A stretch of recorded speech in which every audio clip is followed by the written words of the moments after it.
వైద్య కళాశాలల్ని ప్రైవేటు పరం చేస్తున్నామన్న ఆరోపణల్లో నిజం లేదన్నారు ఏపీ వైద్య ఆరోగ్య శాఖ మంత్రి సత్యకుమార్ యాదవ్. మెడికల్ కాలేజీలను కేవలం పీపీపీ మోడల్లోనే నిర్మాణాలు చేస్తున్నట్టుగా చెప్పారు. యాజమాన్య హక్కులు పూర్తిగా ప్రభుత్వానికే ఉంటాయన్నారు. ఆరోగ్యశ్రీ సేవలు మరింత మెరుగ్గా ఉండేలా చూస్తున్నామన్నారు. అలాగే తురకపాలెంలో వరుస మరణాల వెనుక కారణాలు తెలుసుకునేందుకు హై లెవెల్ కమిటీ వేసినట్టుగా సత్యకుమార్ తెలిపారు. కేంద్ర సాయంతో ఏపీ ఆర్థిక వ్యవస్థను చక్కదిద్దుతున్నామన్నంటున్న మంత్రి సత్యకుమార్ తో మా ప్రతినిధి Ravichand face to face. Super 6 super hit పేరుతో అనంతపురంలో కూటమి నిర్వహిస్తున్న భారీ బహిరంగ సభకు ఏర్పాట్లన్నీ పూర్తయ్యాయి. కూటమిలో భాగస్వామైన బీజేపీ నేతలు కార్యకర్తలు కూడా ఈ సభను సక్సెస్ చేసేందుకు కృషి చేస్తున్నారు. ఈ నేపథ్యంలో మంత్రి సత్యకుమార్ మనతో ఉన్నారు. సత్యకుమార్ గారు, ఎట్లా రేపు సభలో కూటమి ఏం చెప్పబోతుంది ప్రజలకి ముందు రిపోర్ట్ కార్డు ఇవ్వబోతోంది, ధన్యవాదాలు చెప్పబోతోంది. ఎందుకంటే 10 నెలల క్రితం కూటమి నాయకత్వాన్ని, నరేంద్ర మోడీ గారిని, చంద్రబాబు నాయుడు గారిని, పవన్ కళ్యాణ్ గారిని, వారి నాయకత్వాన్ని ప్రజలు నమ్మారు, విశ్వసించారు. ఏమైతే హామీలు ఇచ్చారో వాటిని చేసి చూపించగలరు అనుకున్నారు, ఆశీర్వదించారు. అది కూడా అటువంటి చారిత్రాత్మకమైన తీర్పునిచ్చారు. ఈ 5 సంవత్సరాల అరాచక పాలన, అటవిక రాజ్యాన్ని నడిపిన వాళ్ళకి అధపాతాలానికి తొక్కేసి ఒక తీర్పునిచ్చారు. వారి ఆశీర్వాదాలకు అనుగుణంగా ప్రభుత్వం, వారి నమ్మకానికి, మనోభావాలకి, ఆకాంక్షలకు అనుగుణంగా ప్రభుత్వం సంవత్సర కాలంలో నడుచుకుంది. 15 నెలల కాలంలో ఇచ్చిన హామీలన్నిటి కూడా నెరవేర్చింది.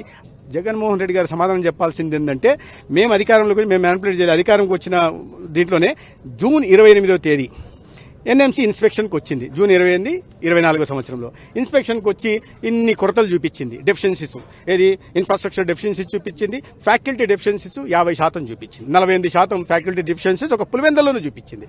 మీరు 50% బోధన ఇది లేక వాళ్ళు ఎల్వో ఇవ్వాలి అంటే అనుమతి నిరాకరించారు. దానికి సమాధానం చెప్పాలి కదా. అందుకని ఇప్పుడు నేను మళ్ళీ అడుగుతున్నా, మీకు ధైర్యం ఉంటే ఈ విషయం మీద మాట్లాడంటే రేపు అసెంబ్లీకి రండి. జగన్మోహన్ రెడ్డి గారు ఒక్కొక్క విషయం మాట్లాడదాం. ఒక్కొక్క కళాశాల నేను ముఖ్యమంత్రి గారిని, గౌరవ స్పీకర్ గారిని ప్రాధాయపడి సమయం తీసుకుంటాను. 2 గంటల, 3 గంటల, 4 గంటల ఒక్కొక్క కాలేజీ మీద చర్చిద్దాం. గతంలో పూర్తయిన మీరు చెప్తున్న కాలేజీలు కూడా అడ్మినిస్ట్రేటివ్ శాంక్షన్ ఎంత ఉంది? దాంట్లో రాజమండ్రి కాలేజు 475 కోట్లు ఖర్చు పెట్టాల్సి వస్తే ఇప్పటిదాకా ఆడ పెట్టింది 80 కోట్లే. ఏమంటే ఆడ మెడికల్ హాస్పిటల్ ఉంది కాబట్టి జీజీహెచ్ను హాస్పిటల్గా వాడుకుంటున్నారు. భవనం మాత్రం ఒక సంవత్సరానికి సరిపడా కట్టారు. ఇప్పుడు వాళ్ళు షెడ్లు వేసి మెడికల్ విద్య అందించాల్సిన పరిస్థితి ఉంది.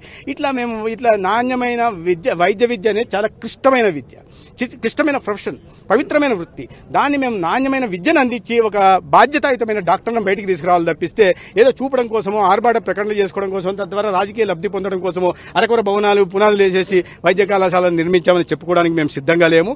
నాణ్యమైన వైద్య విద్యను అందిస్తాం, ఆ ప్రజల ఆరోగ్య సంరక్షణ బాధ్యత కూడా తీసుకుంటాం. సార్, ఎన్నికల సమయంలో ఉన్న ఐక్యత కూటమిలో ఇప్పుడు ఉందంటారా? ఖచ్చితంగా ఉంది. ఇవాళ ఏది చూసినా మీరు కలిసే ఉంటున్నాయి. ఎందుకు ఈ ప్రశ్న వస్తుందో నాకు అర్థం కాదు.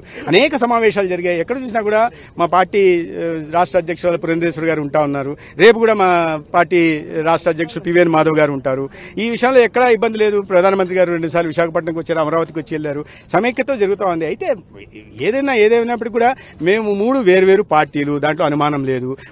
3 వేరువేరు సైద్ధాంతిక పునాదుల మీద ఏర్పడిన పార్టీలు కాబట్టి కింద క్షేత్రస్థాయిలో అయినా ఒకటి అలా చిన్న ఏదైనా ఉండొచ్చు, కానీ దాన్ని పెద్దగా చూడాల్సిన అవసరం లేదు. థ్యాంక్ యూ అండి. ఇక్కడ సత్యకుమార్ చెప్తూ ఉన్నారు, ఏదైతే మెడికల్ కాలేజీల విషయంలో దుష్ప్రచారం చేస్తుంది వైసీపీ అని చెప్తున్నారు. బహిరంగ చర్చకు సవాలని కూడా చెప్తున్నారు. అదేవిధంగా కూటమి పార్టీలు చాలా ఐక్యంగా పనిచేస్తున్నాయి. ఏదైనా చిన్న విభేదాలు ఉన్నప్పటికీ అవన్నీ కూడా చిన్న అంశాలని కూడా ఏదైతే సత్యకుమార్ చెప్తున్నారు. కెమెరా పర్సన్ గౌతమ్తో రవిచంద్ టీవీ, అనంతపురం.